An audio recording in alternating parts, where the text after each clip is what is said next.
एक और भारतीय जनता पार्टी ने देश भर के साथ ही राज्य में भी गांव चलो अभियान की घोषणा की है, तो वहीं दूसरी ओर राष्ट्रवादी कांग्रेस अजित पवार गुट ने भी उसी तर्ज पर महाराष्ट्र में 12 से 18 फरवरी के दौरान स्वराज सप्ताह का आयोजन किया है।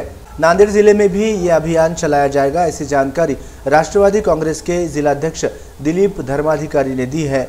सोमवार 5 फरवरी को नांदेड़ के शासकीय विश्राम गृह में उन्होंने पत्रकारों से वार्तालाप किया। इसी बीच राष्ट्रवादी कांग्रेस पार्टी अजित पवार गुट में सैकड़ों युवाओं ने प्रवेश किया। जिलाध्यक्ष दिलीप धर्माधिकारी के हाथों उन्हें नियुक्ति पत्र वितरित किए गए। उसके बाद स्वराज सप्ताह के बारे में पदाधिकारी कार्यकर्ताओं को मार्गदर्शन किया गया। जिले की सभी तहसीलों से आए कार्यकर्ताओं के माध्यम से जायजा लिया गया। 12 से 18 फरवरी के बीच नांदेड़ जिले में स्वराज सप्ताह अभियान चलाकर जन जन तक पहुंचने का नियोजन किया गया है, ऐसी जानकारी जिलाध्यक्ष दिलीप धर्माधिकारी ने MCN हिंदी न्यूज को दी। या राज्यामध्ये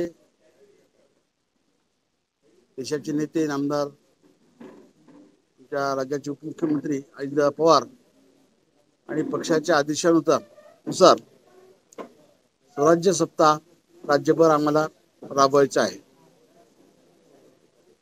त्या स्वराज्य सप्ताहाच्या निमित्तानं राबवण्याच्या दृष्टिकोनातून सर्व तालुका अध्यक्ष आणि फ्रंटल सेलचे अध्यक्ष कार्यकारिणी सदस्य यांची आमची आजची आढावा बैठक होती।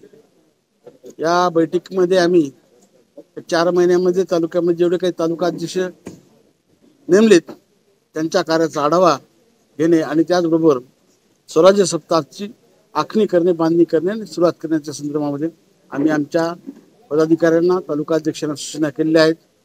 आणि त्याप्रमाणे आजची त्याच एवढा एक विषयाचा मुख्य होता स्वराज्य सप्ताहाच्या निमित्तानं सर्वांना स्वराज्य सप्ताहाची माहिती देणे आणि राबवण्याच्या प्रयत्न करणे, बाकी काही विषय नाही।